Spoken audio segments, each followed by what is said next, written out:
আলহামদুলিল্লাহ ওয়াসসালাতু ওয়াসসালামু আলা রাসূলিল্লাহ ওয়া বা'দ। প্রিয় শিক্ষার্থী এবং সম্মানিত দর্শক শ্রোতা, আমরা আজকে আলোচনা করব কুরবানি কবুল হওয়ার শর্ত। এটা নিয়ে আমরা আলোচনা করব। আজকে আমাদের সমাজে কোরবানি দেওয়ার প্রবণতা আলহামদুলিল্লাহ বেশ ভালো। মানুষ কোরবানি দেয় পর্যাপ্ত পরিমাণে, সংখ্যায়, অর্থাৎ কোরবানি দেওয়ার জন্য মানুষকে সচেতন করার খুব বেশি প্রয়োজন নাই। আলহামদুলিল্লাহ সবার মাঝে সচেতনতা এসেছে, এটা একটা ভালো দিক। কিন্তু প্রশ্ন হচ্ছে, কোরবানি যদি কবুল না হয় তাহলে তো আমাদের এই কোরবানির সার্থকতা থাকলো না। এর জন্য আমাদের গুরুত্বপূর্ণ বিষয় হচ্ছে কোরবানি কবুল হওয়ার ব্যাপারটা। রব্বুল আলামিন কোরবানির যে ইতিহাস বলেছেন, আদম আলাইহিস সালামের 2 সন্তান কোরবানি দিয়েছে। এক সন্তানের কোরবানি আল্লাহ কবুল করেছেন, অন্য সন্তানের কোরবানি কবুল করেননি। যে সন্তানের কোরবানি কবুল করেনি সে রেগে গিয়ে পেশি শক্তি প্রদর্শন করার চেষ্টা করেছে। সে তার ভাইকে বলেছে, লাআকতুলান্নাক, আমি অবশ্যই অবশ্যই তোমাকে হত্যা করব, আমি অবশ্যই অবশ্যই তোমাকে হত্যা করব। আচ্ছা, কোরবানি কবুল করেন আল্লাহ, জোর করে কি কোরবানি কবুল করানো যায়? আমার কোরবানি কবুল হয় নাই, আপনারটা হয়েছে, তাই বলে আমি রেগে গিয়ে আপনাকে হত্যা করব, এই প্রবণতা বর্তমান সমাজেও আছে।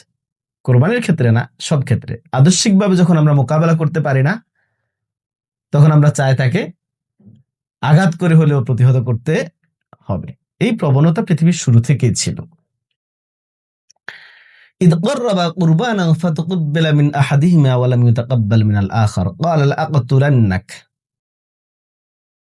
তিনি বললেন যে আমি তোমাকে হত্যা করব।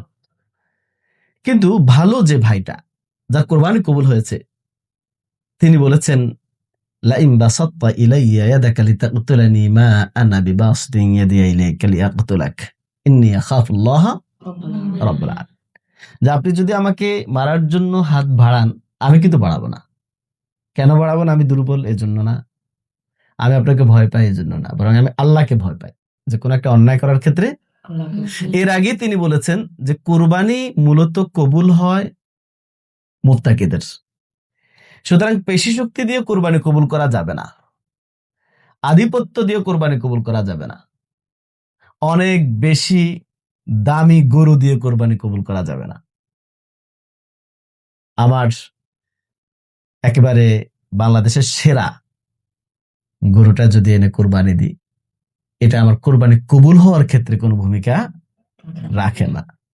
বরং কোরবানি কবুল হওয়ার ক্ষেত্রে আদম আলাইহিস সালামের সন্তান বললেন, কি প্রয়োজন? তাকওয়া, আল্লাহর ভয়, যে আমি কি আমার রবকে সন্তুষ্ট করার জন্য পৃথিবীর মানুষকে সন্তুষ্ট না, শুধুমাত্র ইবাদত হবে কার জন্য? রবের জন্য। এই রবকে সন্তুষ্ট করার জন্য করতেছি কিনা, এই ভয় আমার আছে কিনা, যে জবাবদিহি করতে হবে যেদিন রব্বুল আলামিন বলবে যে তুমি তো কোরবানি দিয়েছো মানুষকে দেখানোর জন্য, এই ভয়টা কি আমার আছে কিনা। তুমি তো কোরবানি দিয়েছো পরবর্তীতে ইলেকশন করবে সেজন্য, তুমি তো কোরবানি দিয়েছো তোমার সুনাম সুখ্যাতি ছড়িয়ে যাওয়ার জন্য, তুমি কোরবানি দিয়েছো কত টাকার গরু কিনেছো, কত কেজি গোশত হয়েছে, কত মন হয়েছে, সেটা বলে বেড়ানোর জন্য। ঠিক সেভাবে আমরা যখন ইব্রাহিম আলাইহিস সালামের কোরবানির কথাটা জানি, তিনি সেদিন সবচেয়ে প্রিয় সন্তানটাকে হত্যা করতে চেয়েছেন কার জন্য? আল্লাহকে ভয় পেয়ে, অর্থাৎ আল্লাহর নির্দেশ মানতে আমি বাধ্য, রবকে সন্তুষ্ট করার জন্য। ঠিক ইসমাইল আলাইহিস সালাম নিজেকে সঁপে দিয়েছেন কোরবানির জন্য, কাকে ভয় পেয়ে? আল্লাহকে। এর জন্য তিনি বলেছেন, ইয়া আবাত ইফআল মা তুমার, হে বাবা তুমি তাই করো যা তোমাকে করতে বলা হয়েছে। সাতাজিদুনি ইনশাআল্লাহু মিনাস সাবিরিন, আমাকে আপনি পাবেন ধৈর্যশীলদের অন্তর্ভুক্ত ইনশাআল্লাহ।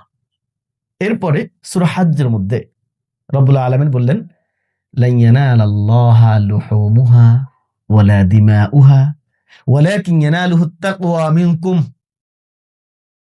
যে এই যে কুরবানির পশুর গোশত, রক্ত কোনোটাই আল্লাহর কাছে যাবে না, যাবে তোমাদের পক্ষ থেকে তাকওয়া।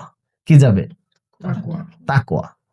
সুতরাং আমরা এই আলোচনা থেকে বুঝতে পারলাম যে কোরবানি কবুল হওয়ার শর্ত হচ্ছে তাকওয়া, যে যতবা মুত্তাকি, যে ইখলাসের সাথে কোরবানি করবে তার কোরবানি কবুল হবে। এই ছাড়া বাহ্যিক অথবা ঘোষণা দেওয়ার জন্য অথবা নাম যশের জন্য অথবা অন্য কোনো কারণে যদি কেউ কোরবানি দেয়, সে কোরবানি কবুল হওয়ার সম্ভাবনা নাই। কোরবানি কবুল হওয়ার জন্য শর্ত একটাই, সেটা হচ্ছে সে আল্লাহকে ভয় পেয়ে আল্লাহকে সন্তুষ্ট করার জন্য কোরবানি করতে হবে। রব্বুল আলামিন আমাদেরকে সেভাবে কোরবানি করার তৌফিক দান করুন।